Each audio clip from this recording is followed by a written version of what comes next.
D? Yeah, man. Well, turn it up, man. Let's just go in and, like, kill all the orcs, right? They're the bad guys, who gives a shit? We just hack and slash and we loot their dead bodies, right? Hack and slash, kill them all, you know, conquer the infidels. Boy, that campaign sounds like a barrel of fun, doesn't it? Somebody who's opening a refrigerator and leaning in, right, is the language of a woman. Somebody who's opening the refrigerator and being cut off halfway through that lean is the voice of like a mermaid or a siren, right? This is not the face of the hobby anymore. And I think there's been mistakes made in years past where people assumed that D&D players were all, you know, white dudes in a basement, which has been a faulty assumption for a lot of years and gets more and more false every day. And so it's, in my viewpoint, honestly, guys like me can't leave soon enough. I just had to be born with empathy and a weakness for socialism and femboys.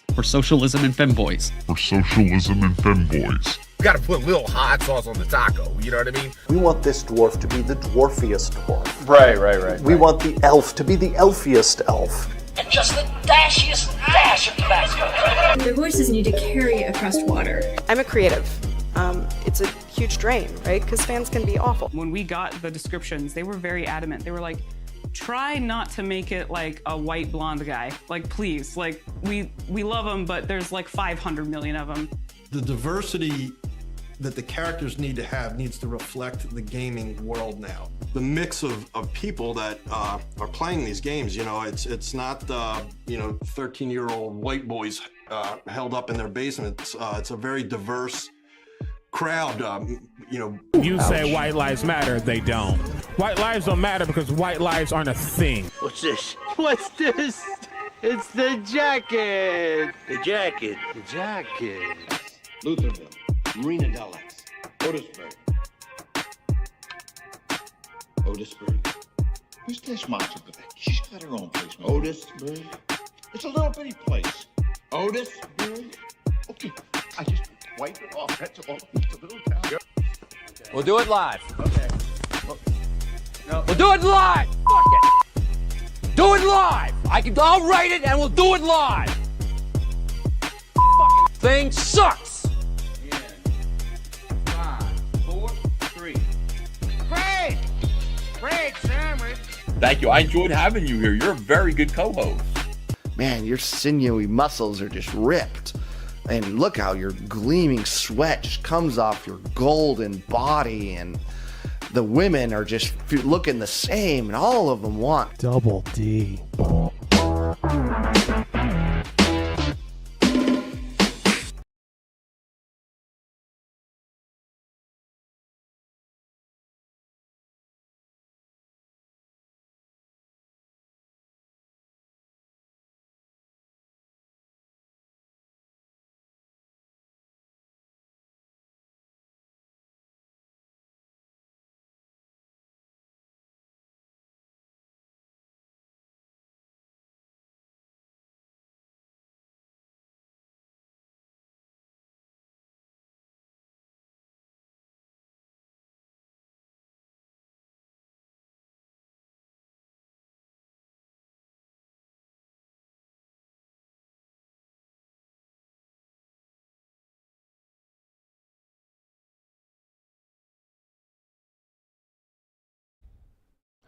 There we go.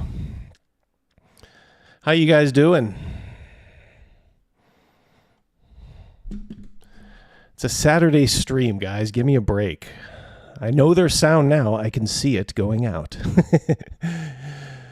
Let me know, though, if it's working. So far, so good. There we go. Boomer Tech. That's absolutely. Yeah, I have to set things up differently for when the boys are here and from when I'm doing it solo. So, good Lord. Give me a break. Give this boomer a break, please. Thank you all for coming out. Let's see how many are here. Just a little impromptu. Got a nice, cozy little audience so far. Looks like we have Nixit is here. Happy Father's Day to all you fathers. Dark Winter, Will GM for Food is dipping in and out, heading on to his Traveler game.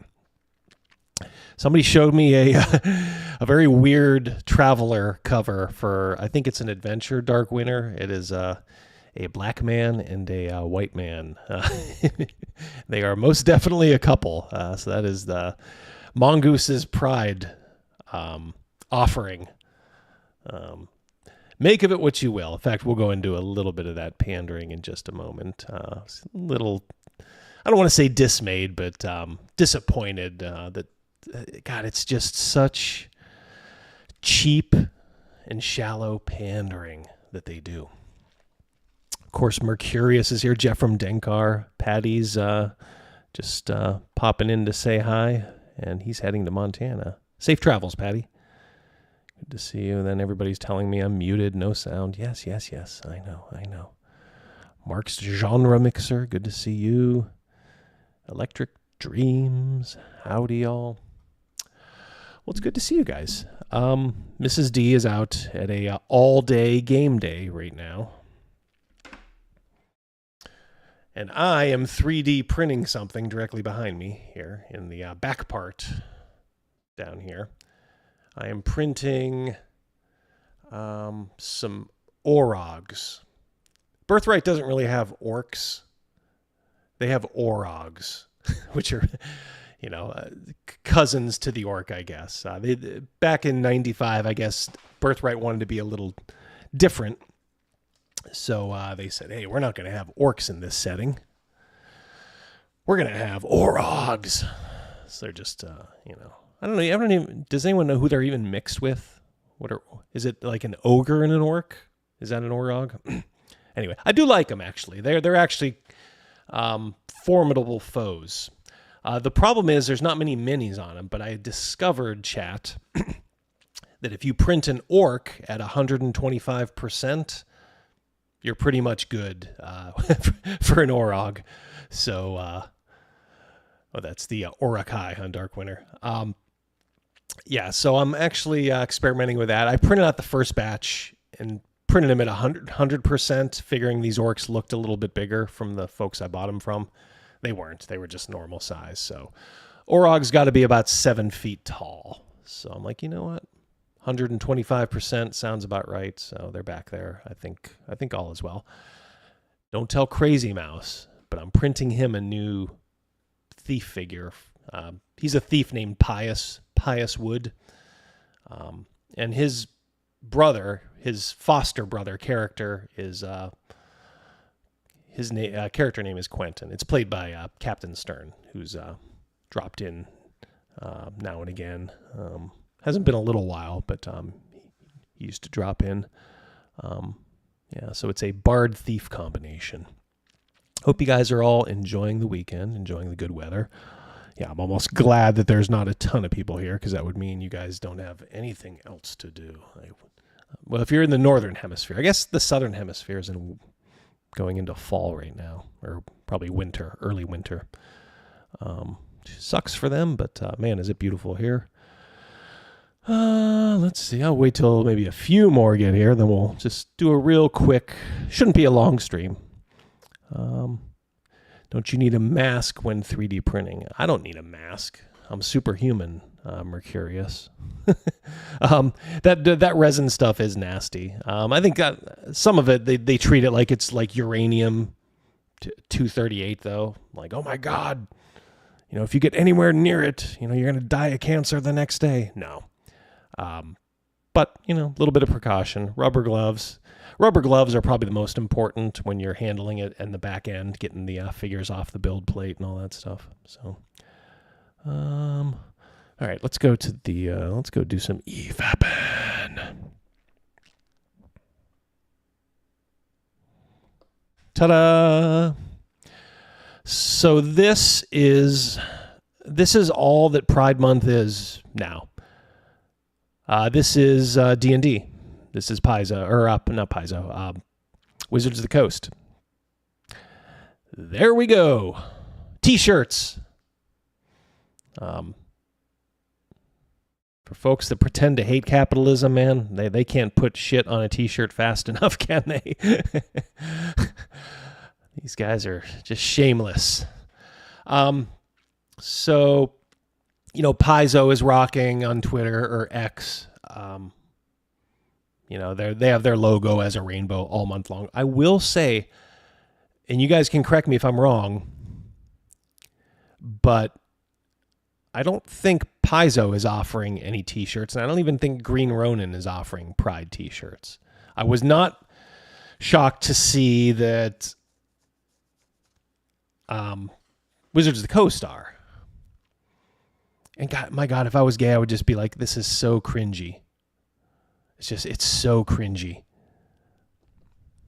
And then, of course, comes the gut shot. But, not really. We've known that Goodman Games is just lost the plot, as they say, across the pond.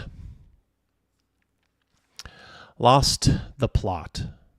Goodman Games, show your pride. The DCC way.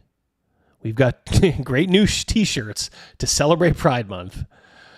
That's all. If you're a gay gamer, that this is all you are to them. You're just a mark. Do you want to just be a mark?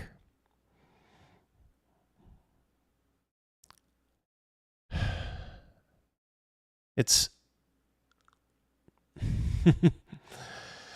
it's sort of galling in a way, for something that they treat, so solemn, which I've always, as I've said before, openly, I have a, very close gay relative, but I have always told that person, just, your goal should be to just be treated like everybody else. And that was the goal up until about 10, 15 years ago. And then because the left really doesn't know how to win any more than the right does, they just figured, oh, well, we sort of won, gay marriage, all that. Well, now what do we do? There's a lot of money to be made by fostering all this discontent. Well, it's not enough now just to be treated equally like everybody else. Now you have to be a special class, which is just going to be bad for everybody in the back end, including gay people now who are riding high, oh, everybody loves us. Well, that love is going to turn into resentment pretty soon, even by the people who are propping you up. So don't buy into it. This is just, silly, silly, silly stuff. Just live your lives, people. Oh, boy. Check the chat. Yep, surprise Saturday stream, Tic Tac. Good to see you. It is lame, Mercurius. Yep. Marvelous Mr. Mean, late to the stream. Not very late. You missed my microphone troubles, Marvelous Mr. Bean. Kobanizer, good to see you. I haven't seen you in a little bit. Need if they made t-shirts with the rest of the deadly sins. Yeah, maybe that's too honest. I am, I think I've been pretty clear. I'm not anti-gay. I am, like I said, how could I be? I'm just all about people living their lives without any bullshit. And what you're looking at here, this is bullshit. Cringy bullshit. Hungar's here. How you doing, Hungar? Yeah. Jeffrem's spending the day making tokens for his 3.5 GM's game. Well, good luck with that. It's weird about Goodman Games. I have never officially played any DCC. Back before, when I kind of got started in the channel, I'm like, okay, Double D, you got to take a fresh look at some stuff. So I did buy like the core rule book, and I'm like, oh man, I really like this game. Looks cool. And it's my timing is is just atrocious, because so it seems like almost as soon as I was like, oh man, this is nice, cool game. That's pretty much immediately when they started to openly do stuff like change the pronouns, which at first I was like, oh boy, rolling my eyes, but whatever. But man, Goodman Games has done a lot of sneaky bullshit. That online convention, we did a stream on it, several months back. Back during COVID, they did like an online convention where they were pretty much in the Goodman Games online convention, they were pretty much encouraging people to go after anyone who, misused a pronoun, what they would think on purpose or maliciously. They wanted those people harassed openly. It's one of the most amazing things. I will dig it up. I should have it on the short pull-up list here for my on my board, but I don't. It's almost shocking. So yeah, I don't think I could recommend Goodman Games. I mean, of course, you always have to decide whether it crosses your own personal line. Some people might be like, hey, it's still, the best game out there, and I'm just going to keep playing it. And that's fine too. I mean, and look, don't go selling your books or anything stupid like that. I don't know. Just think twice about supporting them in the future until they could come back to normalcy. Brother.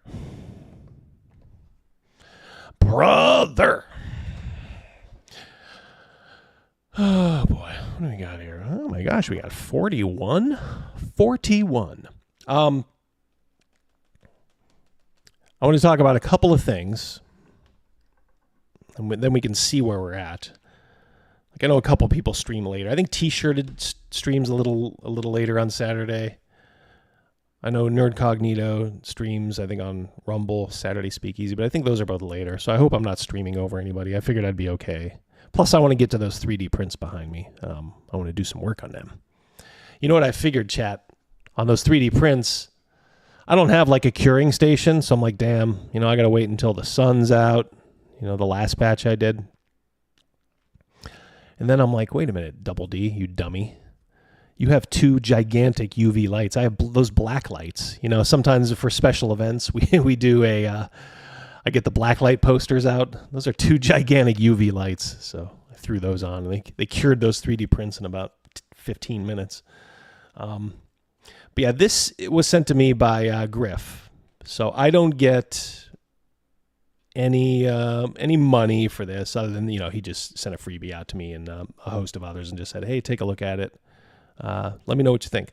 I think you guys know I'm a huge fan of Griff's, talking about Griffith Morgan, of the Fellowship of the Thing. You really, I don't think, can call yourself an old school gamer. I shouldn't say that. Let me rephrase that. If you consider yourself an old school gamer, I would almost consider it a must to watch Secrets of Blackmoor. Okay, I've said it before. I'll say it again. Again, I have no financial interest in it. It is just a fascinating documentary on the origins of this game that I had no idea. I barely knew anything about Dave Arneson other than, oh yeah, that's the guy that did Blackmoor. He had a falling out with Gary Gygax. And maybe for a while he kept like trying to fight and say he invented the game, and Gary kind of sort of admitted, sort of didn't, that he invented the game. Well, the good thing about that documentary and this book, which is sort of a companion piece to that documentary, is that Griffith doesn't really take sides. He very clearly says when he's writing in the book that they need each other. You can have the spark of an idea like Dave did, and if he doesn't have that spark, nobody's sitting here today listening to me. But in the same respect, if Gary Gygax doesn't roll up his sleeves and put pen to paper and get people, hire people, and do payroll, things that maybe Dave Arneson wasn't very good at, then we're also not sitting here right now. So yes, they absolutely needed each other, like Sonny and Cher, I guess. So you would definitely watch Secrets of Blackmoor. Get it on Vimeo if you can. It is on Amazon Prime, but they don't get a very big cut on Prime. So if you can get it on Vimeo, it's a 2-hour documentary. And if you're like me, you won't even know the length. I mean, because you're just so fascinated with everything going on. All right. So you can consider this book a, I guess for lack of a better word, like I said, a companion piece to that documentary. It's presented very straightforward. And by the way, the link I think I put in the description of the video. It's the Fellowship of the Thing, but it's just the letters of that. So TFO. I don't know. It's in the chat. It's a very short URL. All right, so I don't know if you can see that, but if you were here on Wednesday, you saw Rob Kuntz. Pretty much the living link between Gary and Dave. Again, someone who knew the good parts, and maybe even the not so good parts of both men. All roads lead to Blackmoor, and they do. The problem is, it's not really a problem, is that it wasn't like they didn't know, they had like a sort of like a hit on their hands at first when Dave Arneson first had these guys sit down. So, recollections, might differ a little bit, but there is a general consensus, as to when things sort of happened and generally what happened, even if the details sometimes escape, the participants. And those guys are getting older. That's why it's so important to watch the documentary, listen to those guys, and support stuff like this. So what you'll find here, it's presented in I think, a very straightforward manner, which I actually appreciate. This to me would be a good bathroom book because you can do it in like bite-sized chunks. Like, all right, so this page is entitled "The Blackmoor Campaign Overview." So Griff is the one who's writing this. He also, I believe, narrates the documentary. The document is quite possibly the very first time Arneson writes about his Blackmoor game as a proposed role-played military campaign game, where each player rules over a small kingdom with various negotiations conducted via diplomacy, or if that failed, a tabletop miniatures battle would be used to resolve conflicts.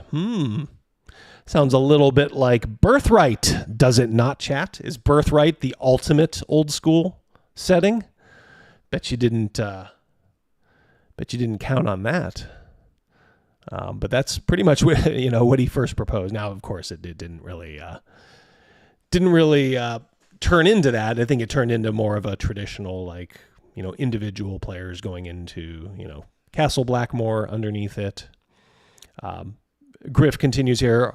Arneson's Blackmoor was planned as a campaign that fell under the greater umbrella of the Castle and Crusades Society, an organization for medieval wargaming and history buffs formed in the early 70s. I believe Rob Kuntz was the head of that for a while.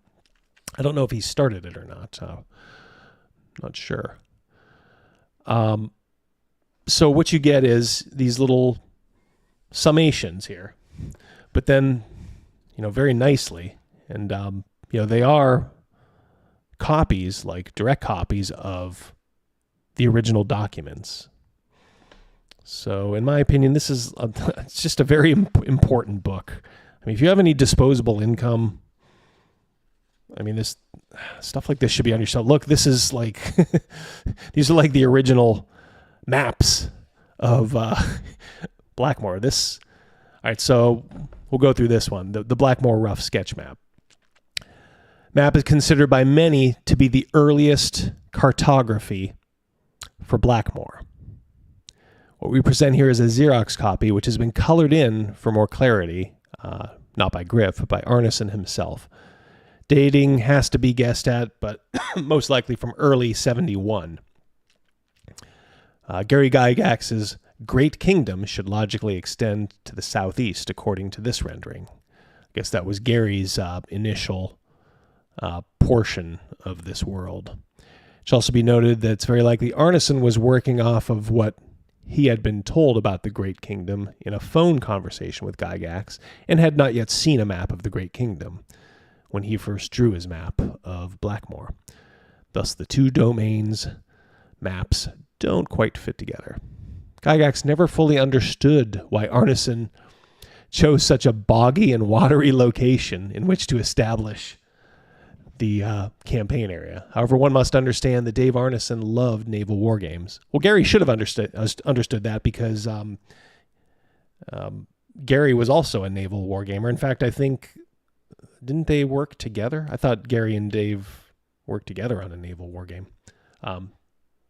Anyway, so a campaign set in a place where rivers and marshy channels could be highways between the different cities which ships could navigate easily would lend itself handily to also conducting many naval battles. So maybe that is maybe the way he was saying. So we'll take a look here.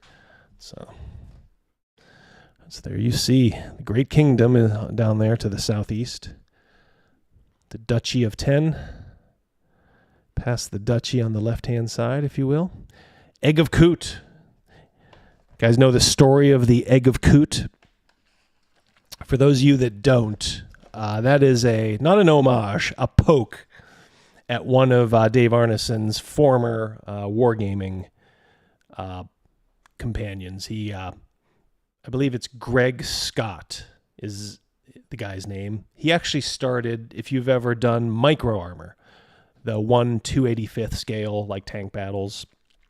I used to have a ton of those back in the day and then sold them. Now I'm rebuying some of them.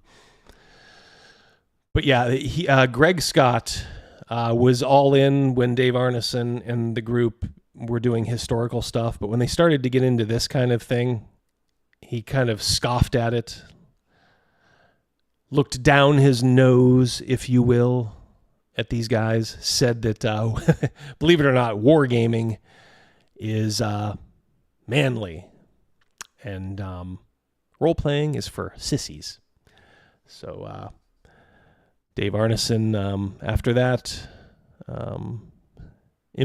memorialized Greg Scott as the Egg of Coot, the old Coot Greg. I don't want to spoil everything here. You can kind of see, some of the stuff. Guys, this is just, it's like wandering into a lost library, and just these are drawings from, I guess we could say, prehistory. If you consider, as a consumer, history when D&D is first for sale, this is like prehistory stuff. Although this might actually be from the Judges Guild, 1977. So still designed, probably looks an awful lot like some of our maps that we used to do back in the day. Now, of course, we have things like Incarnate to do this stuff for us. Now, Dave Arneson, his wargaming group, I guess he dubbed it the corner of the tabletop. So he would put out these notices. And all through this, Griff is just kind of building up to, what happened with Blackmoor. And, you get notices here from the corner of the tabletop. Number one, the first notice, it's interesting how he describes the game as being a medieval Bronstein. Again, if you don't know what a Bronstein is, it's probably best to watch the documentary. It's essentially like role-playing in a war game setting. It was hosted at first by Dave Wesley, and then Dave Arneson took over. That's what, like the Bro SR, they're all big. I think they think they know what Bronsteins are. I think they sort of have perverted it just a little bit in some regards. But yeah, this is a reference to the Bronstein role-playing games originated by Dave Wesley in '68, which also were later refereed by Arneson as well as Dwayne Jenkins. Dwayne Jenkins is like the, I don't want to denigrate him, but he's kind of like the Fredo of the group. I guess he did a Bronstein Western. And again, this is all in that documentary, but it kind of gets the short shrift, but it may have actually been more of a role-playing game than the regular Bronstein game. So it actually was probably closer to, Blackmoor than, people may want to admit. But it didn't look, from the documentary, it didn't look like Dwayne was doing too well. So I'm not even sure if he's still around anymore. But instead of Bronstein, they called those Brownstone games. So I guess, they had that going for a while as well. I think Dave Arneson's character was Pancho Villa. Yeah, so he again, you're just looking here at Xeroxed copies of Corner of the Table. This is right from Dave Arneson. Some people point to this as the origination of character stats. Dave was just fiddling around, I think, with a Bronstein game. Dave Arneson, that is. Well, here he's got stats for all of these Kingdom of Spain characters. Looks, brains, sex. Is that sex? What does the number on sex mean? Am I reading that right? Is that their sexual ability? Huh. Or am I reading that wrong? I'm not sure what that is. Guts, health, miscellaneous. Wish we had a miscellaneous stat, huh? Year of their birth. This is almost like a proto-character sheet. Look, there's two kinds of people in the world, chat. There's people that are fascinated by this stuff, and there's people that don't give a shit about it. And I'm not saying you're good or bad either way. I'm just telling you, I'm always fascinated by this kind of stuff. Some of you guys were fans of the interview. I see Off-Grid Grognard with Rob Coons. Yeah, like I said, if you missed that, please give it a watch. Those long interviews never do well live, and I think it's just because people, they either think like, I'll catch it later, or you never know what you're going to get. It's not going to be the same old tomfoolery. And to some extent, I understand that. But man, again, respect the elders, and Rob Kuntz is the elder statesman now of role-playing. As I said in the stream, he is Scotty. Kirk and Spock are off the Enterprise, and guess who's in charge? Scotty, and that's Rob Kuntz.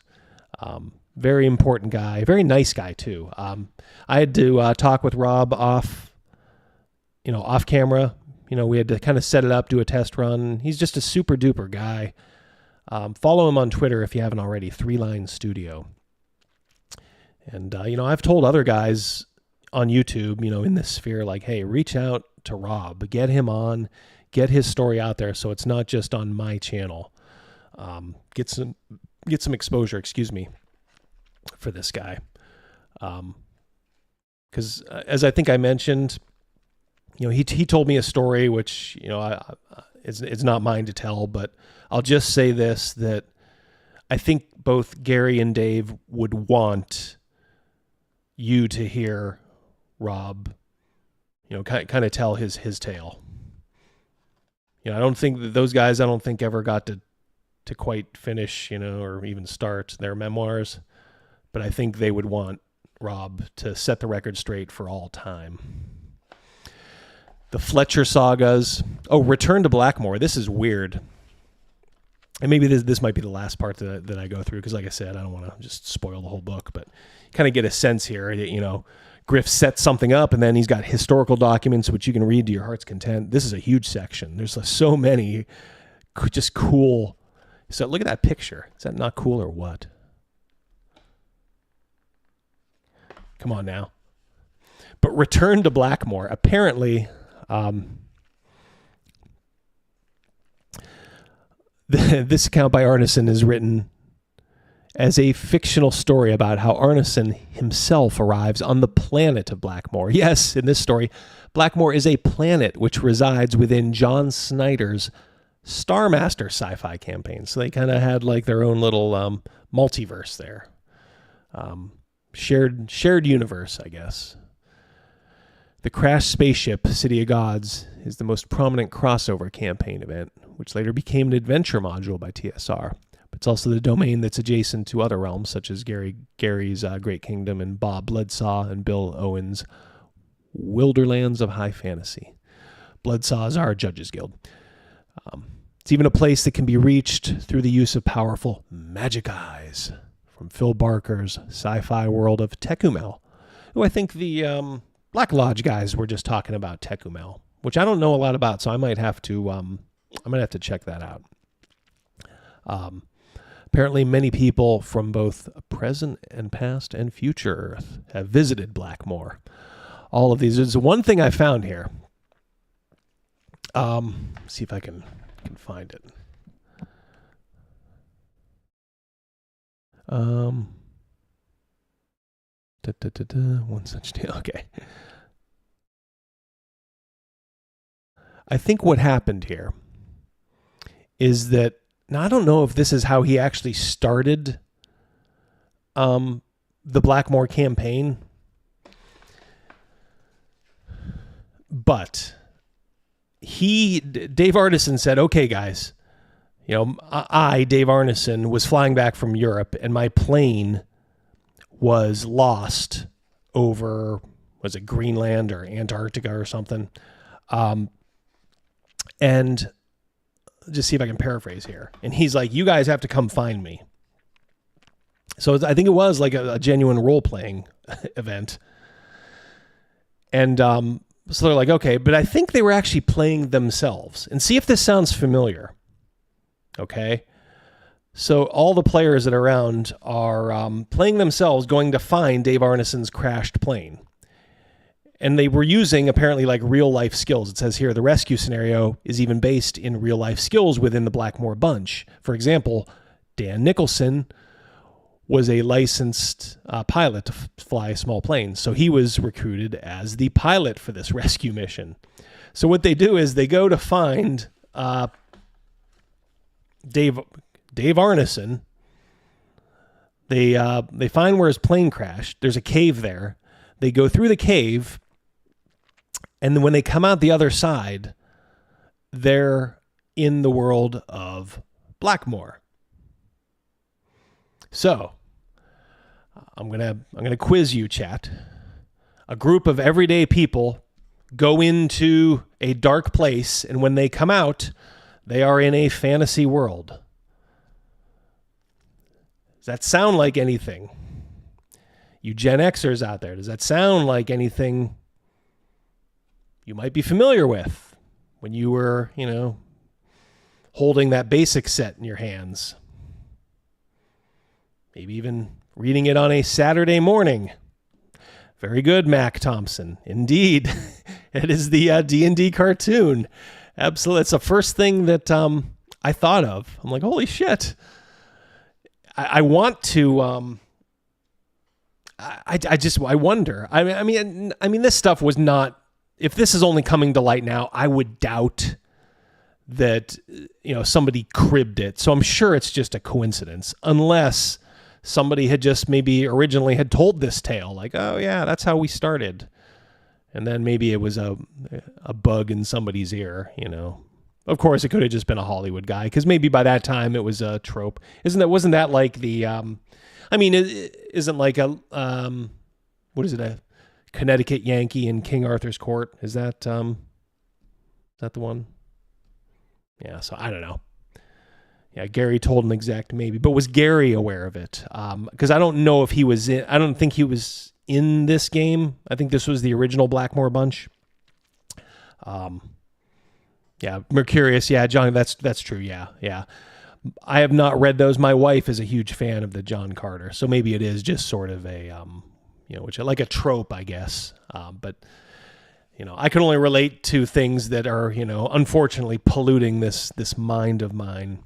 And the first thing I thought of was the D&D cartoon. Yeah, but yeah, you can see here, like this is some thick reading here. Like I said, this would be a perfect bathroom book. Set it next to the John and just kind of take a look at these old die. They're fascinating. You get little drawings like this, little maps. That is cool too. Yep. The castle burned while heroes away. Blackmoor is in full swing. It's become what many people today refer to as an RPG. Town, wilderness, and dungeon adventures are regular events, and it's also much more. Maybe the first direct citation for the existence of dungeon adventures, but based on first-hand accounts, these events began earlier than the publishing of this update. So he's talking about this update from Dave, where he's essentially doing a campaign report. And by this time, and this is dated, when is this dated? I'm not sure. Doesn't say. But basically, he's saying we're getting the full Monty now in this campaign. Things are firing on all cylinders. And, you know, we're doing wilderness adventures. We're doing dungeon. We're doing everything. And I'm doing Mercurius. That's my boy. That's my quarterback. Gifted 1 membership. Thank you so much, Mercurius. Very kind of you. And thank you for spreading the love. Spreading my love far and wide. 44 of you there. If you guys find it in your heart, go ahead and hit the like button. We also see the good priest of Blackmoor, Bishop Carr, is active in the campaign by this time. Additionally, Bishop Carr, is that the guy who started the Temple of the Frog? I'm not sure. Additionally, the mention of an aerial battle is of interest, as it is yet another gaming realm that existed in Blackmoor. Yeah, this is good stuff. So, do I recommend this book? Well, I mean, if you're looking like, gee, I just want to find stuff that I can use, you know, directly in my campaign. I don't know if it's going to serve you there. There he is. Look at that. Look at that cute little guy. How could you not like Dave Arneson? Got a little grumpy, I think, but it's okay. But yeah, I mean, guys, it's a really important historical artifact. I don't want to say it would be as bad as like calling yourself a Christian and not having at least one Bible in your house, but if you're going to call yourself an old school gamer, and watch the documentary. Okay, I'm going to go back, and then we're going to go into one other thing here. Yeah, let me go back here, see what folks are saying. Ooh, Land of the Lost, yeah. The Slee Stacks. Man, I used to love that Kobanizer. Without, of course, Crazy Mouse here. I don't have him to keep me in line on the chat, so I got to go back. Yep. Just watch Matthew Sentence. Just watch Conan the Destroyer. Yeah, I've yet to break out my 4K copy, but I think we might do that next Saturday. Maybe. Oh no, wait. No, we're watching Slave and the Sorcerer, which is a recently kickstarted, crowdfunded movie. So we'll see how that goes. Looks like good fun. But I want to watch Conan the Destroyer with Crazy Mouse because he's seen the original, but he never saw Destroyer. So he knows lines from it somehow. He quotes Grace Jones, but that's probably just through osmosis. Swing dancers. Yep. Mac Thompson. My cousin was good friends with Bob Bledsoe and his son. I still have some of their old modules. Yeah. You know, it's funny because in that book I just showed you, for a while they used a outdoor. It was like Outdoor Survival. It was a board game from Avalon Hill.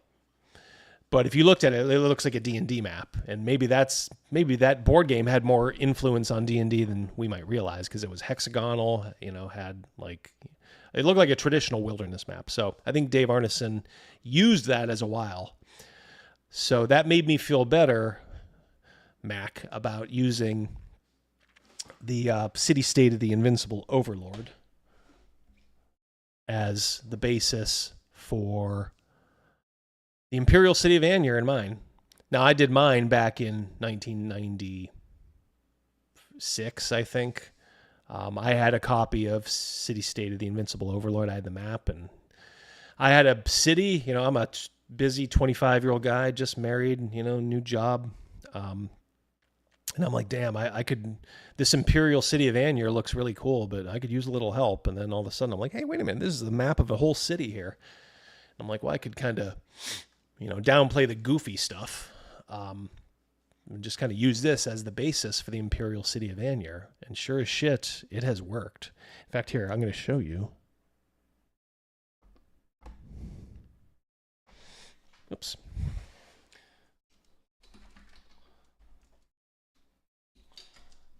There it is. Check that out. That is the City State of the Invincible Over. Now, this is I had the original map, which was a little bit smaller. But Rogan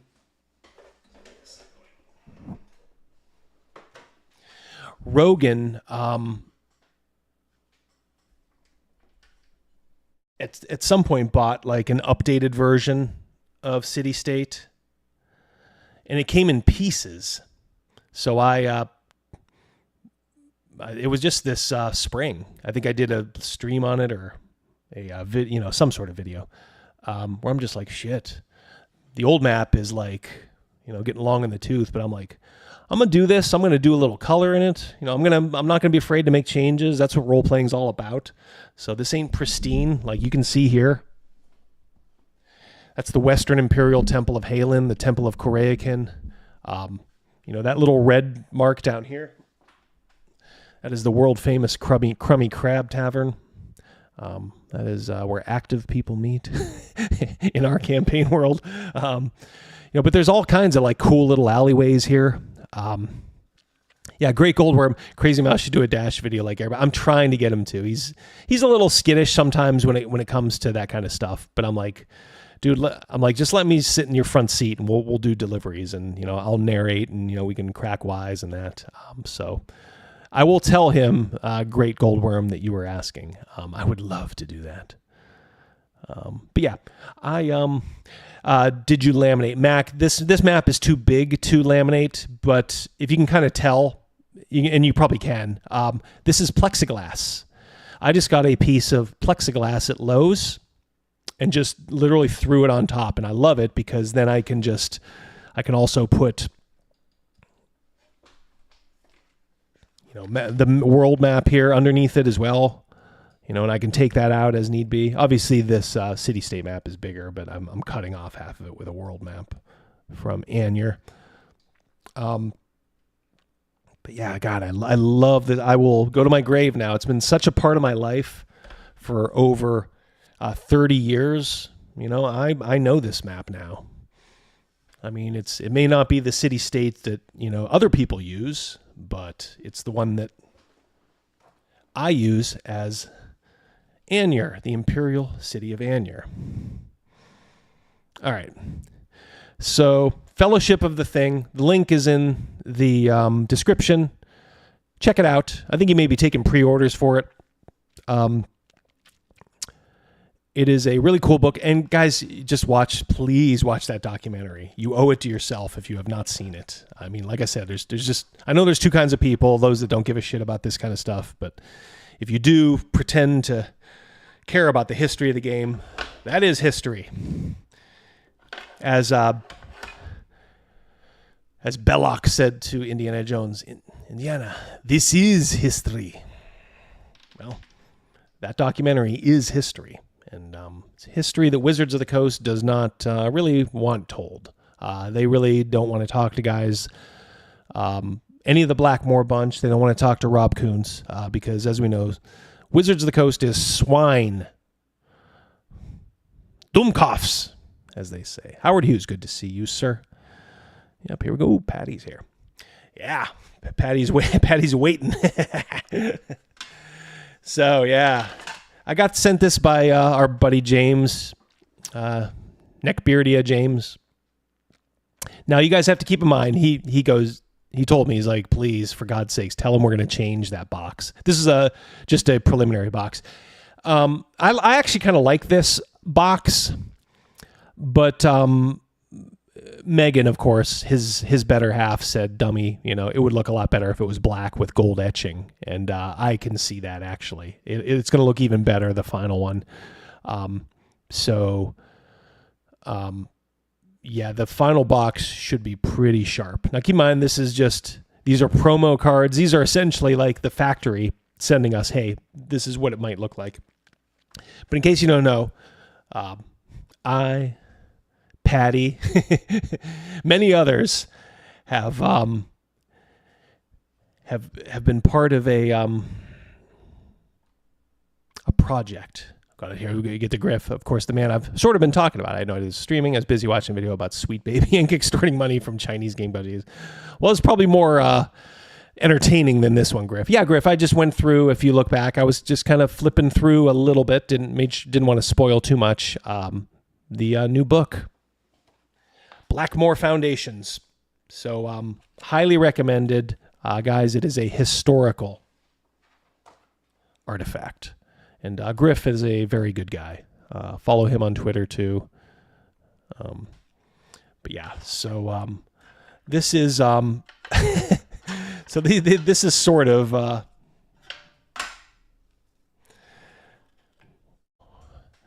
see if we can get a little closer here. Oh yeah, hands of hovering. All right, so James comes to a bunch of us. I like to call us like the Legion of Doom. Because it's people who basically don't give a fuck, We're never going to be like the Ginny D's, who get invited to Wizards of the Coast, thank God.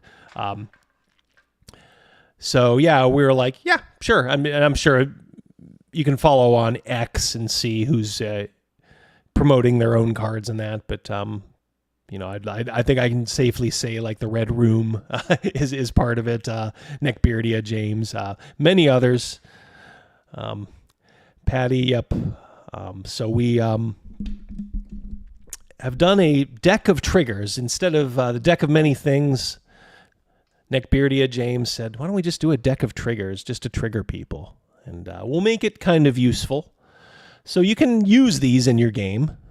I'm not sure I would recommend it. It could break your game. It will make your game very, very interesting, but you certainly can use it. So these are some pretty good ones here. I'm going to take the shades off so I can see a little bit better. So this is mine. So first you can see, and I'm not Patty, have we decided, is the back of the card staying like this or not? I can't remember. There's so many back and forths in our chat. But yeah, that's what the deck back would look like.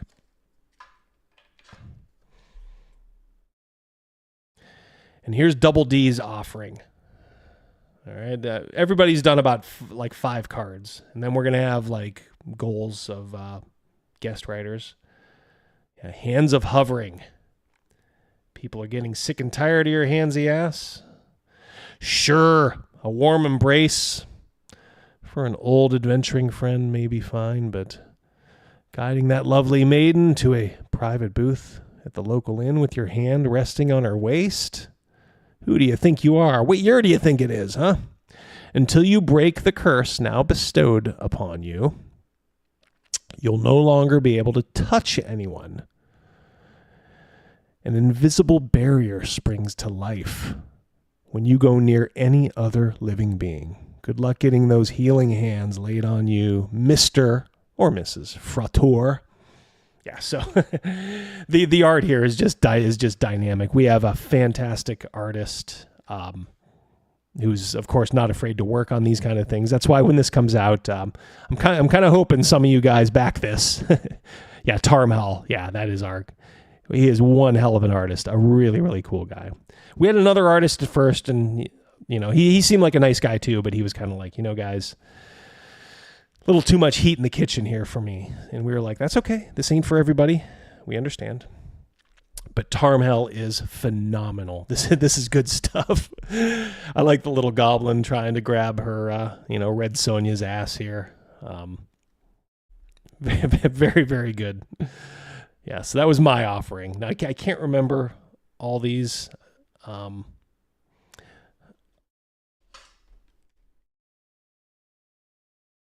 Yeah, names are on the back. Yeah, that might be. Oh, yeah. Yeah, there it is. Yep. Okay. Yeah, well, I mean, it's going to come out anyway, so I don't think... There you go. There you go. Although some of these guys, this is like a... like an initial run, because some of these guys are just maybe doing one card. You know, or maybe none at all. But... You know, like Neckbeardia's doing a lot. I'm doing a lot. Lord Mattias. Of course, Patty. Dungeon Delver. Job. Florida Man is Job. Job has an edge to him. Pretty hard edge. Yeah, Crud Forge. Yeah, Harmony might do a card. So this is the Legion of Doom. Neurodivergent. See, I might have to get a little close here, so it may not be a good... They say you aren't quite right in the head. Discover your true self. Roll die 8 - 1. 1. Alphabet person. 2. Autism. 3. Autogynephile. 4. Bipolar. 5. Borderline personality. 6. Close your ears, some of you. Bro SR. I did not write this, by the way. 7. Democratic Socialist. 8. Furry. 9. Misophonia. 10. Obsessive Compulsive. 11. Tourette's. 22. I don't know. Some of these might be misprinted there. But you're getting the general gist of it. So now they're not all bad. Like some of these are actually beneficial. Like I think I have one called like a therapy pet, which actually helps you. Yeah, I think that is Sylvia's. You're right, Patty. the grog nerd. I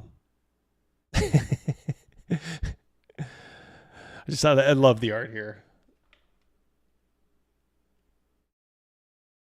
That is really good.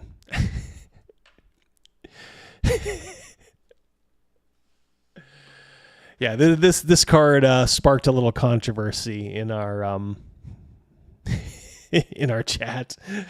I think we got to keep this one under wraps, Patty. But yeah, it turned out to be a hilarious one. I mean, holy shit, that is funny.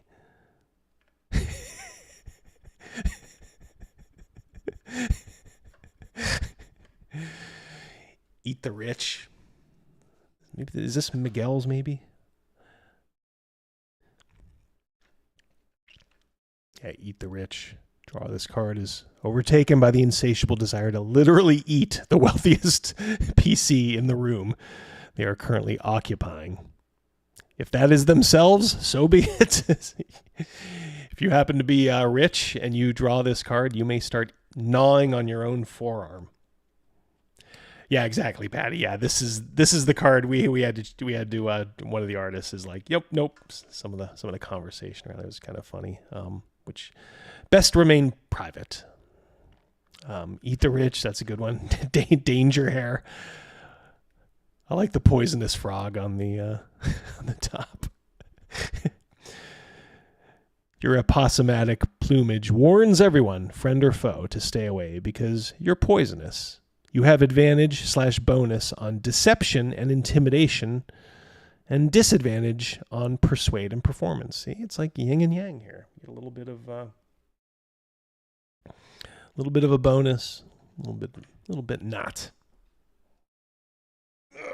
Let's check here. See, 46 of you. Thank you for spending your Saturday afternoon with me. Agoraphobic.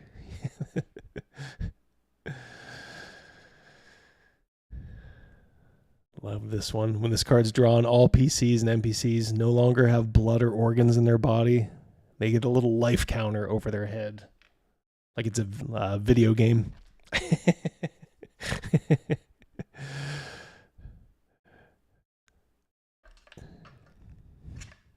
Source? This is James.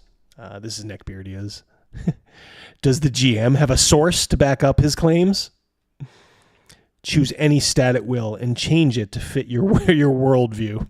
If the GM does not have an adequate source on hand, you may change it to fit your worldview. If the GM does have a source, you can claim it to be fake news. Have it your way no matter what. What really matters is feelings, and most of all, your feelings. You should remind anyone who disagrees to check their privilege, bucko. This can be used 1 die 4 times per day. Wow. Yeah, that'll break your game pretty quick. Yeah. This was, I think this is Guard Bros. I'm pretty sure it's a good one. James, I like James's. Sois. White men can leave. This might be Miguel's. White men can leave.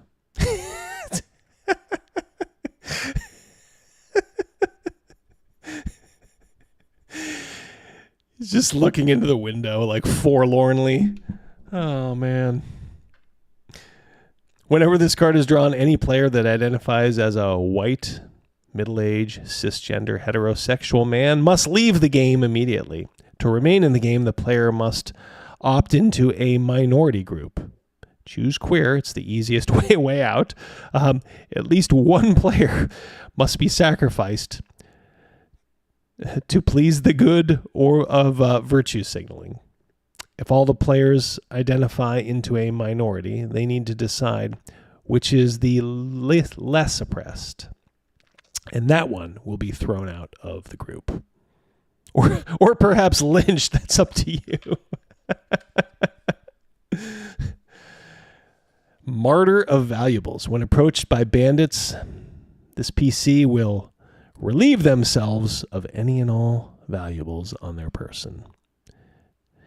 To appease the less fortunate, there's a 50% chance that the bandits will leave peaceful and immediately upon the receipt of the goods, or will mercilessly murder the PC if possible. Again, I love the art here. It's just so good. Tarmhel is such a phenomenal artist. Oh, that you have that's yours. You're the Martyr of Valuables. Okay, yeah. I have a hard time keeping these straight. That is a really good one. Boy, he knocked it out of the park, Patty, with the art on these, didn't he? I like both of these really. These are really good. All right, I think that's it for the promo cards. So what I might do is do a giveaway like during our regular streams. Oh yeah, Patty's on Rumble. Yeah, sorry guys. Yeah, I should probably put these up. Yeah, whenever we have a mixed chat, guys. Remember, we have Rumble going too. We gotta keep that back door open, just in case. Because who knows? You start showing things like this on YouTube, and then people get upset, and they don't. All of a sudden, they're not your friends anymore. Even though I really don't have much to complain about via YouTube right now. I know that could change. So, all right. Once more back to the live basic. All right, so what time is it? All right, so we could do, it's 3:40. We could end it here, or we could do a, I don't know. We could do a little bit more EFAPing of the Lego, the Lego game. My God.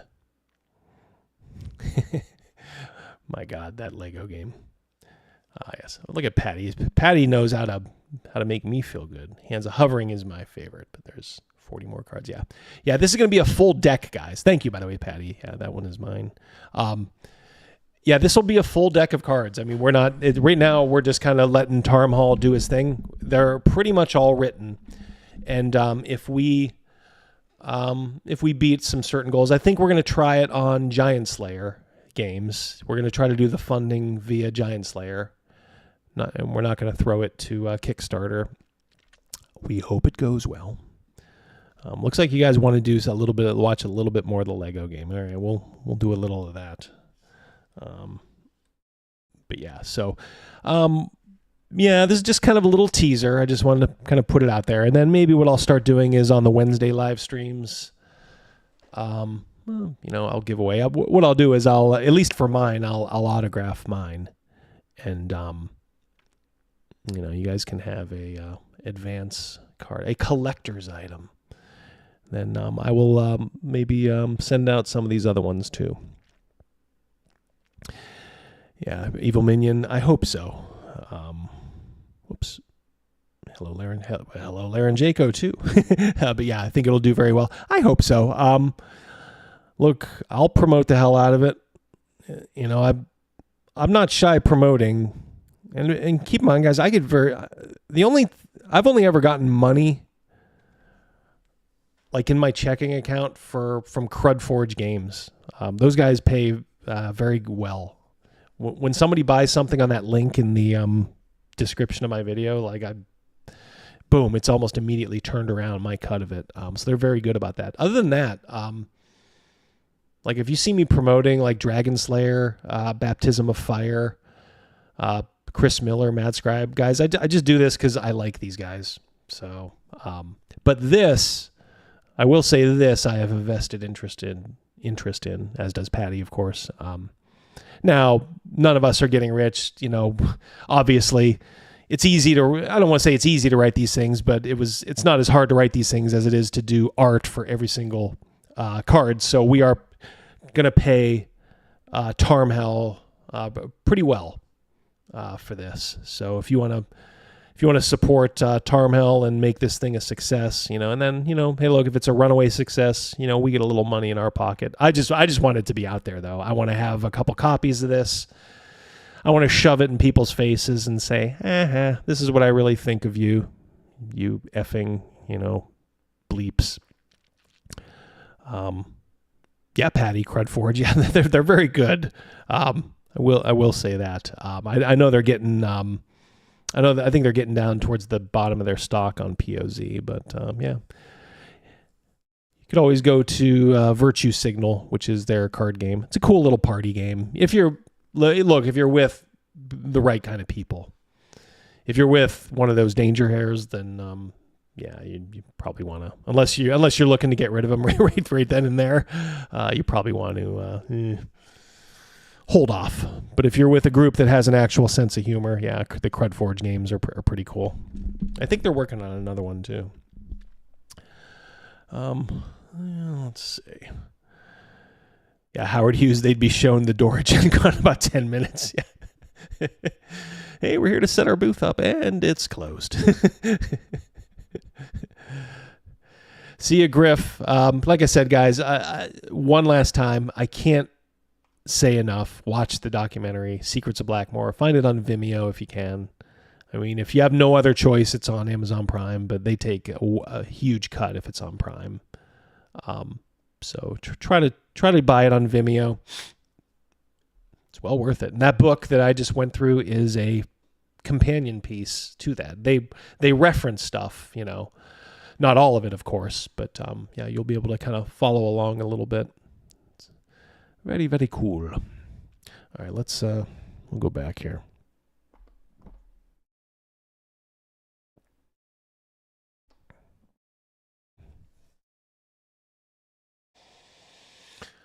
All right.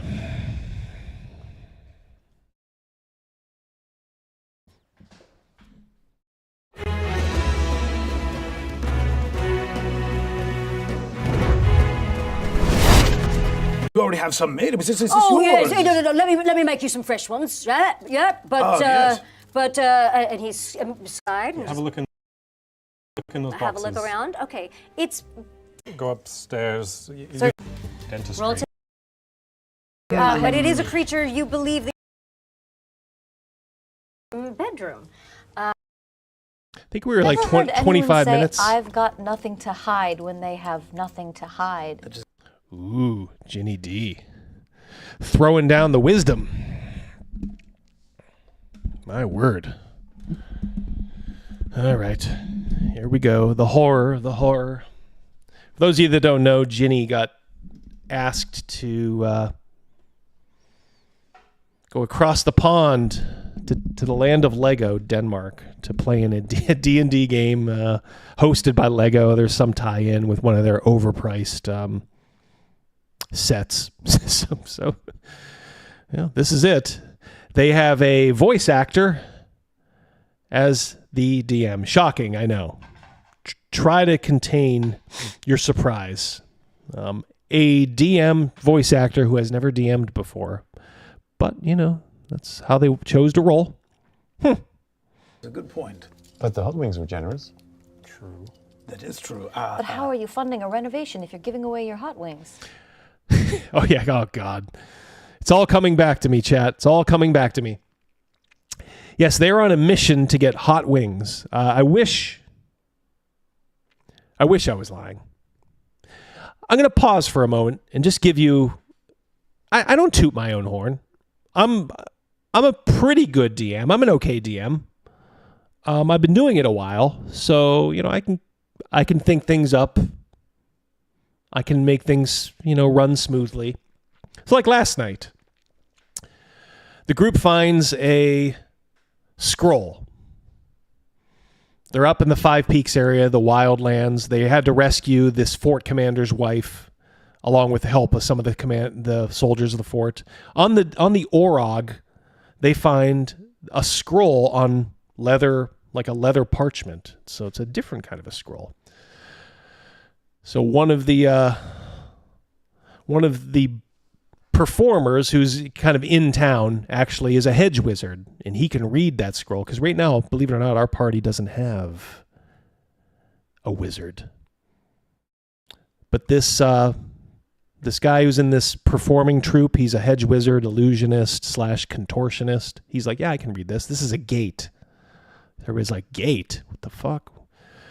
My group is on their way to raid a tomb. This whole rescuing the commander's wife was just a side mission. Not even a mission. They kind of got impressed into service. They're like, hey, we need help.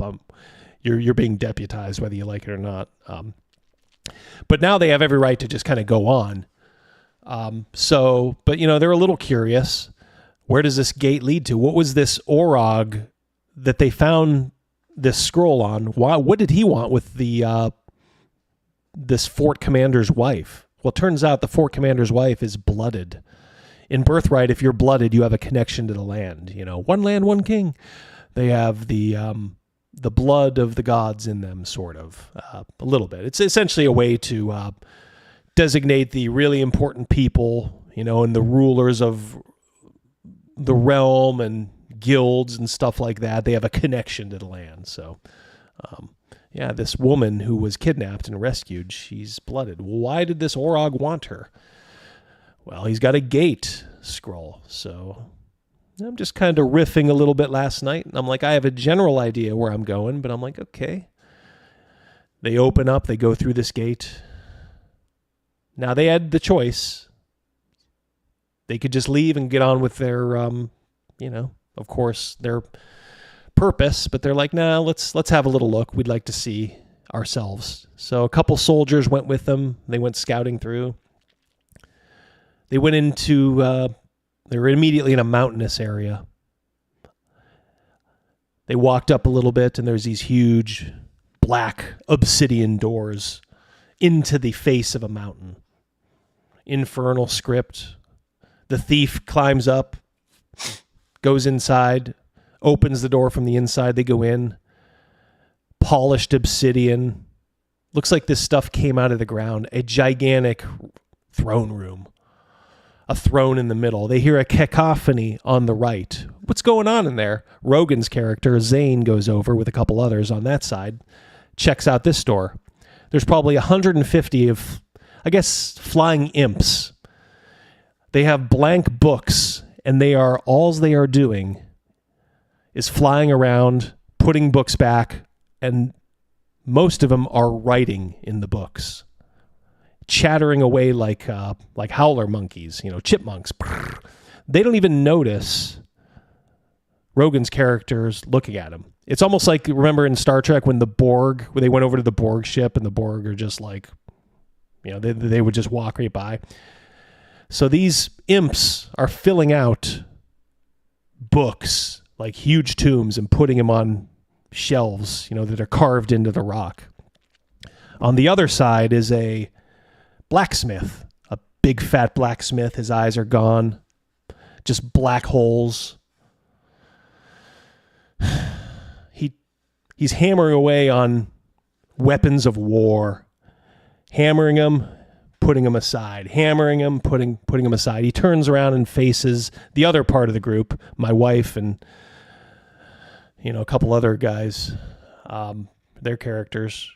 He just looks at them, just goes back to doing what he's doing. So they're like, what the hell's going on here? They're meeting in the middle. All of a sudden, they notice skeletons are coming through the entryway and down into the room that they're in again. They're not being aggressive, but they're going out a room to the back. Where are they going? They were so freaked out. They're like, let's get the F out of here. So they have this little mystery. You know what I love best? They did get the hell out of there. And I loved that, my buddy Zolt, his character is like, guys, we don't need to go anywhere near this. We have our thing to do. Let's get the F out of here. Let's do our thing. And I'm like, yep, that's what his character probably would say. And then my wife is like, this is our land, we might want to know what's going on here. So who knows? They were in the fortress of Malakarion, whoever that is. Or I could have just said, okay, guys, this gate leads to Wingstop. Who wants sweet barbecue? Who wants hot barbecue? The math doesn't add up. It doesn't, but I don't suspect anything. It's just not your nature. Let's just be cautious and go upstairs. You can lead the way again. You did such a good job earlier. I did. It was excellent. Well, you keep having me lead the way. It is the right thing. I didn't sense anything deceitful about this person earlier, so I don't have the same full sense of urgency. I will cast Detect Magic, but I'm gonna take my time with it. I'm gonna do it as a ritual. Okay. So it'll take me 10 minutes to do it. Oh, okay. So you're gonna hang out down there? Yeah, I'm gonna hang out here. I was like, I've had nothing. We were headed up Nothing. right? Do you want to cast it downstairs or do you want to cast it upstairs? I want to go upstairs. I think I'm curious about that. You head up the tiny staircase. Yes, that's right. Floor 2. You see a pretty standard-looking little bedroom. In the bedroom, you notice Enough room for one person. that there is like an armoire closet type thing. There is a bed, and there is a chest. And over the chest, you notice some framed photos over there in the back of the room over there. You start casting right as you come up the stairs? Yeah, I'm going to start doing that so right as away. you're working on your ritual casting, what are the rest of you doing? I want to look at the portraits above the bed. Yes. Wonderful. Smart, Jenny. Have you guys noticed? This may piss some people off, but like I had a buddy Jeff when we were young. He used to have a bed sheet full of Legos, but I mean I know they had sets back then, but a lot of them were just loose. Wasn't the whole point of Legos you build some cool shit? Like my buddy Jeff with his rig, his Lego rig back in the day, he could have actually built a room. I could have helped him build a room. All they do is sell these goofy little sets that are like $100, and it's like building a model. Except it's like building a model for retards, because it's so easy. If you're just gonna follow instructions and put something together like that, I don't understand. I thought Legos were, I have this imagination. What do I want to build? Cool. I'll just kind of build, a building. I'll build a spaceship. I'll build a vehicle. I don't know. So it's all, this whole game is just to sell that set. I hope you guys understand. As you walk past the bed, you feel something shudder next to you. And before you... Oh, she's a ham, is she not?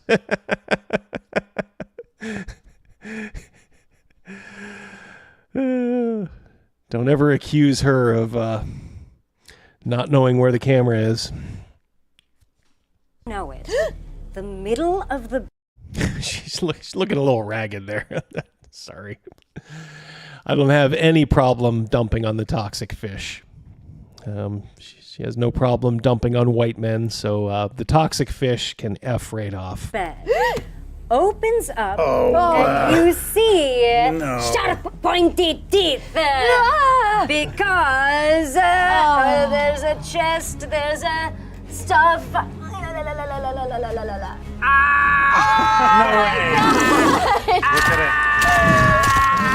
You see sharp, pointy teeth open up, and sharp, pointy teeth open up and come to snap at you. Let me see. Oh, God. Does an 8 hit? I am a wizard. No, it does not. How could an 8? I don't even play 5th. How could 8 hit anything? Isn't your AC 10 by just walking out the door naked? Don't you have an AC of 10? Wow, a mimic chest. So what is this mimic? They are fascinated with mimics. I don't understand it. I've never used a mimic. A mimic should be one of those things like, I'm going to use a mimic one time as a DM. Like once, and then it's gone. Never again. It's such a dirty trick to pull on a group of players that you better have a damn good reason to do it. Because if I was a player and I was running into mimics the whole time, I'd be like, fuck you. To the DS, seriously? Another mimic, huh? Sharp, pointy teeth. It had the moment of surprise, but these sharp, pointy teeth, you notice that it's just kind of like a... It doesn't feel like it's very... Like it's not a very snappy, sharp, pointy teeth moment. However, I do want to ask you all to roll for initiative. Oh, man. Althea, what did you roll, my dear? I got a 21. Wow. A 21. Excellent. I told you guys you just needed me to start rolling. Wonderful. Gaspar.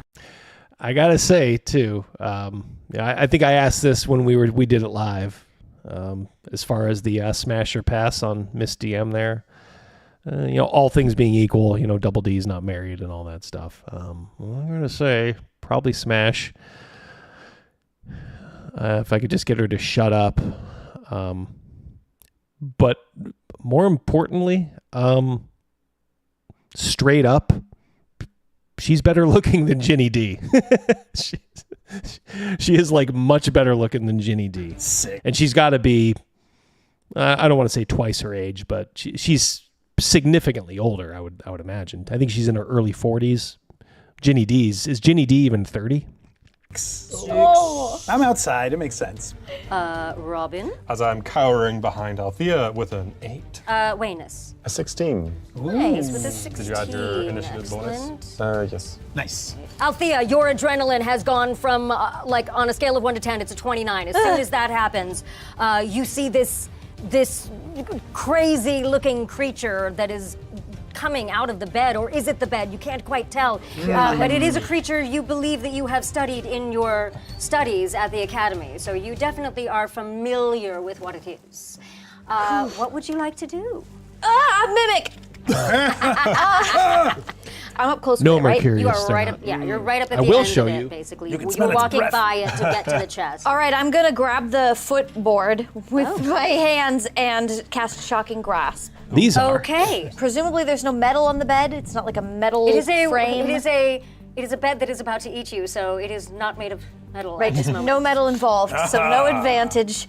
That's Come on, gonna Ginny. be 15. 15 Two hits. Nice, nice, yeah. nice. Okay, and then that's a D8 8. Oh, gosh. Okay. Oh. All right, that's 1 lightning damage. That's your 5e expert there. Yeah, these are prescription. These are like one of those transitions. I told the person at the optometry place, I'm like, I want to look like a mobbed up doctor. And they're like, double D.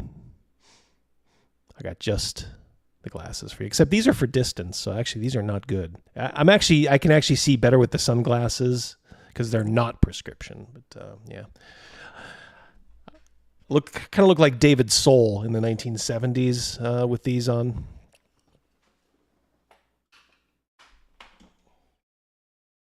We'll just stick with the aviators. But I can't take reactions if it's until the start okay of the with session. you. Okay. So as you cast this, you're expecting to have something obviously a little bit more impressive happen, but instead it almost feels like you've just delivered a static shock because you've like rubbed your feet on carpet. That is interesting. And all of a sudden you feel the static shock, and you two pull your hands as much as you can away from this kind of stickiness. But as you do, you also hear ow.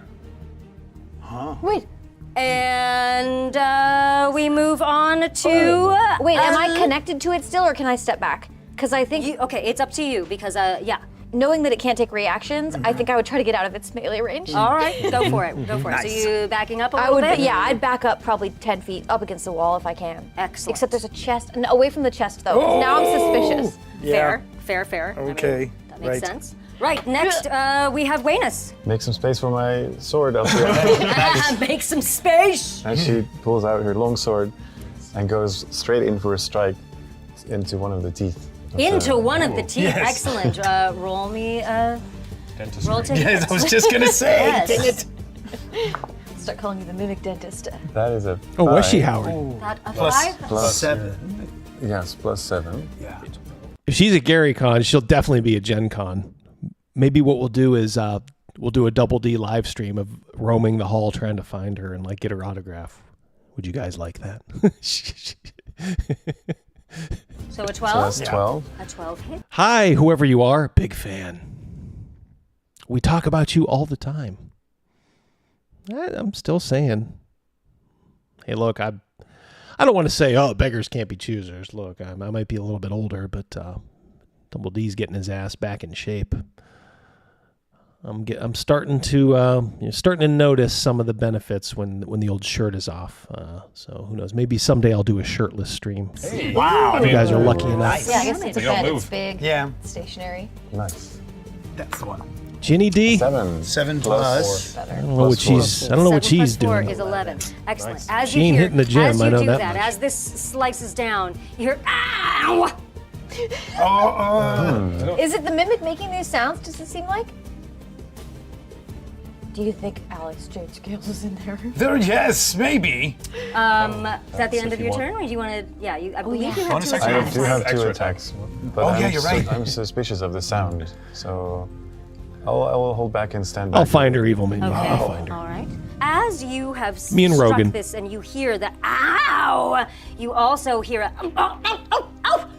I'll tell her I'm Bob the World Builder. I'll bring that And microphone. you turn around, and indeed, the chest has opened itself, and a large tongue starts coming out of it. She hit that wall at like 80 miles an hour.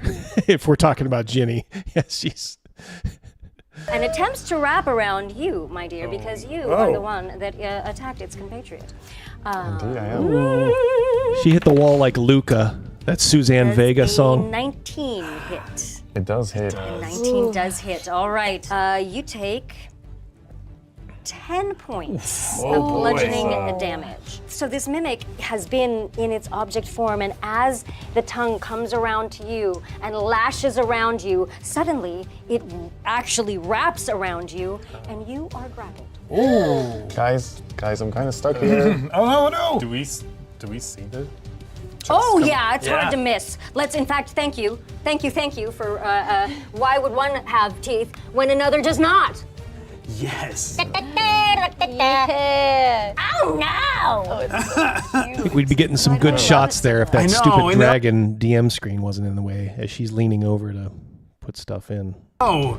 Because everything that is made out of Lego pieces is adorable. Yes. That is why. Even the terrifying mimics. Even the ones that are trying to exactly. Exactly a Muppet, exactly. Robin, you are up. Like a problem. Yes. Hey guys, I'm just working on my DM screen. It's gonna be a week and a half. Good lord. Okay. Bad. Dangerous. Tongue. Sorry. Grappled. And I will run up with my short sword and try and slash at the tongue. Which tongue? That tongue or The tongue is grappling. Okay, excellent. Roll to hit, please. That is a 9. A 9, Yeah. unfortunately, does not hit. Okay. You are just so excited and so scared and all these things that you just completely whiff it. Also, this tongue is really, like, he's Yeah. grappled, but he's also being He's going in like. moved. And then I will bonus action with. I wonder if she'll ever give in. Do you guys think she'll ever give in and go the OF way? I don't know. Something tells me no. God, what a dumb shirt. So unflattering. Ugh. My 2-weapon fighting, try and hit it with the dagger. Excellent. So it's not Nice. Oh, these. Oh, okay, that's better. That's better. 23. 23 definitely hits. That's just a d4. So that will be 6. 6 points of damage. Excellent. So you go for this tongue and you stab right into it. Sorry, and only 2 actually, because you don't add your bonus damage. So like 2. I said, you stab into this tongue, and while you maybe don't do as much as 6 damage would do, you do stab into this Yes. tongue, and you hear a ow, ow, oh, ow, ow, it hurts, ow, oh no, oh God, while it's grappling. I don't feel good. I don't like it. I suddenly feel terrible about this. That finishes your turn. Gaspar, now you have come up the stairs. You had started your ritual casting. I'm assuming you had put the platter of hot wings down. Yes. Yes. Hence the term toxic fish. Bleaker, yes. Go look at my video on her. I think I pinned the comment from the mermaid woman who was like, she is such a mean person. I was like, yes, it's like a gift from the gods. Here I am saying how mean she is in the video, and all her simps are coming in like, what do you know? Well, I'm only putting proof on the screen of her own words. And then, like a gift from the gods, this woman comes in like, yep, I know this chick from the mermaiding community, and she is awful. She is such a horrible person.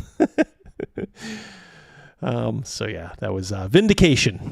What is your plan here, my friend? So I think I come in just in time to observe this last moment, and I see Wayness still grappled, right? Mm-hmm. But I too am having this really conflicted feeling of these sentient objects that are making me feel bad for them for some reason because they're being hurt. So be prepared to cast a spell on the chest that has you wrapped around. I hear this reaction from it, and instead of this harmful spell, I'm going to cast that I was going to do. Interesting. I cast command on the chest, and I say, release! And so the mimic, it seems intelligent enough to be affected by this, needs to make a wisdom saving throw DC 15. All right. The spell has no effect if the target is undead, if it doesn't understand my language, and I think that's I agree. it. That's it? DC 15? Yeah, DC 15. It does not make it saving throw. Then it does what I bid it to do. Which is? To release. I just say release. Okay. As soon as you say that, the tongue just all of a sudden just goes completely straight, rigid. It just like as if a soldier or someone is just like, no, let it go. It immediately responds to your command and drops poor Wayness to the ground. Oh, thanks. Oh, what's that? Oh, God, I hate it when these people come in. I just wanted to rest. Wait, do you... So annoying. You smell that, Larry? Do you smell that? They eat the wind. Oh my God. Have you guys ever, like at a convention, been around a DM like this that is just way over the top? like way over the top. You're like I said, you're just laughing uncomfortably. You're like, oh my God, please get me out of here, please. Anything else you would like to do with your turn? That is your. That's my action. That is your action. I think that's my move. That's my turn. That is your turn? Yeah. It is now the bed's turn. Larry. Larry. So the bed has been just obviously a little bit rattled by the whole experience. You're seeing it shudder again. And go! So if you're following along, the quest is to get hot wings, and they have fought a bed and a chest. Man, that is if anything could sum up modern D&D, that's it. I have seen enough. As the great Roberto Duran said, no mas, no mas. Can't do it. As Mike Singletary said, can't win with them. Can't do it. Get them out of here. Save versus AIDS. Too late. You're all infected. I tell you though, I'm not giving up on that one. I want to watch one of these through to the end just to say we did. So I may inflict this on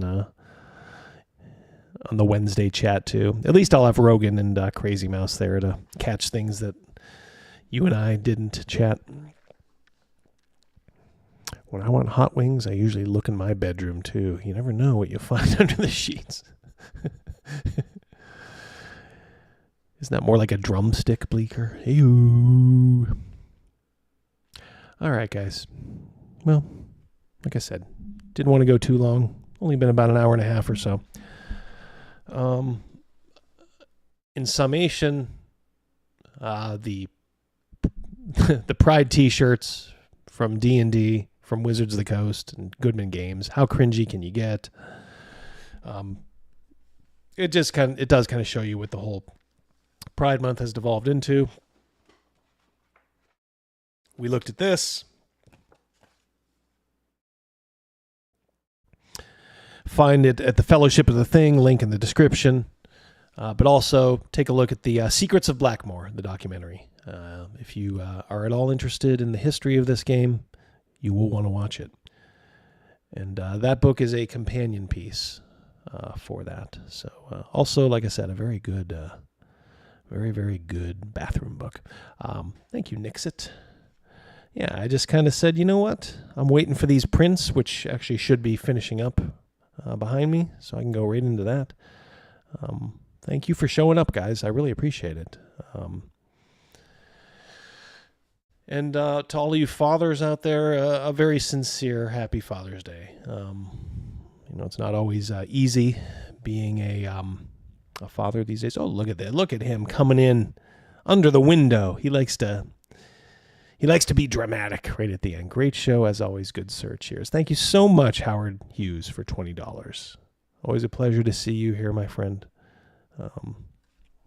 Yep. Thank you. Yeah, but Happy Father's Day. Spend it with your family. If you can't spend it, with your kids, I'm sure, you'll talk with them and they'll tell you how much they love you and how much, you can tell them how much you love them. So all good thoughts and vibes on that end. Wednesday is Harmony. That's right. Yeah, Harmony's stopping by on Wednesday. So we'll have a little what for on that. Harmony seems like a nice gal. I'm sure we'll talk. We'll see. We'll see if there's what we agree on gaming and GM philosophy, and maybe what we disagree on. Of course, respectfully. We will of course ask about one-to-one time. See, her experiences with it. Is it workable? Who knows? Maybe it is. Also, what it was like dealing with Jeffro in her interview. God, I'd like to I'd like to get her off. She probably want to go off the record. I'm sure she doesn't want to say anything on the record, but I got a feeling she got a taste of a whole lot of Jeffro. But yeah, we'll talk about that Wednesday. I don't want to say I'm close to a new video, but I think I have an idea, so I got to kind of flesh it out a little bit. So hopefully this week. The missus and I are celebrating our anniversary. It's not till the beginning of July, but we're going to just head over to Put-in Bay this coming week. So we'll be doing that. The Key West of the North, if that makes sense. So, yeah, that should be a good time. So, all right, guys. Love y'all. And we will see you probably Wednesday. And you guys enjoy the rest of your weekend. All righty. Peace.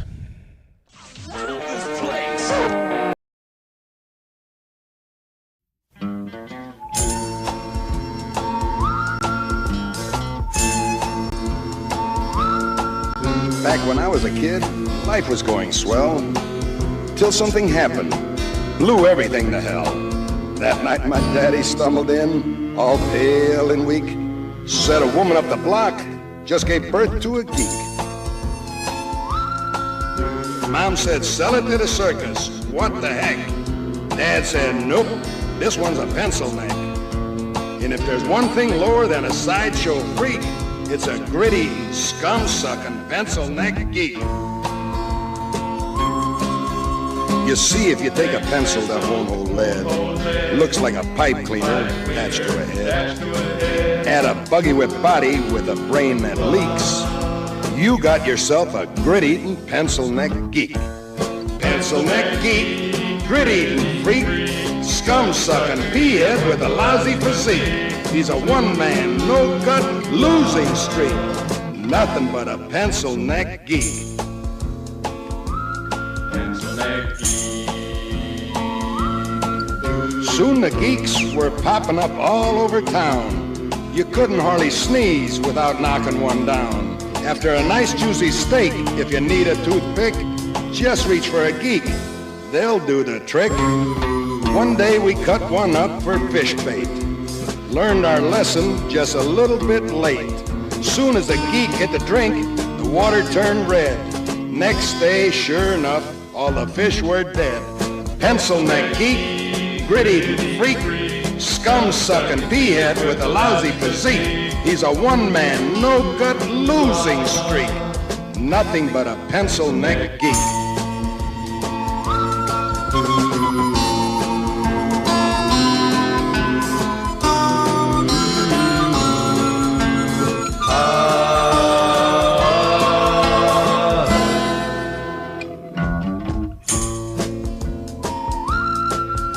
Most any night, you know where I can be found. Yeah, stomping some geek's head into the ground. So keep the faith, cause in Blassie you can trust. I won't give up till the last geek bites the dust. Pencil neck geek, grit-eating freak, scum-sucking pea-head with a lousy physique. He's a one-man, no-gut losing streak. Nothing but a pencil neck geek. They say these geeks come a dime a dozen. I'm looking for the guy who's supplying the dimes. It's gonna be real hard times for all of these grit-eating, scum-sucking, boot-licking, drop-kicking, gut-grinding, nail-biting, glue-sniffing, scab-picking, butt-scratching, egg-hatching, sleazy, smelly, pepper-bellied, dirty, lousy, rotten, stinking freaks. Nothing but a pencil neck geek. Pencil neck geek.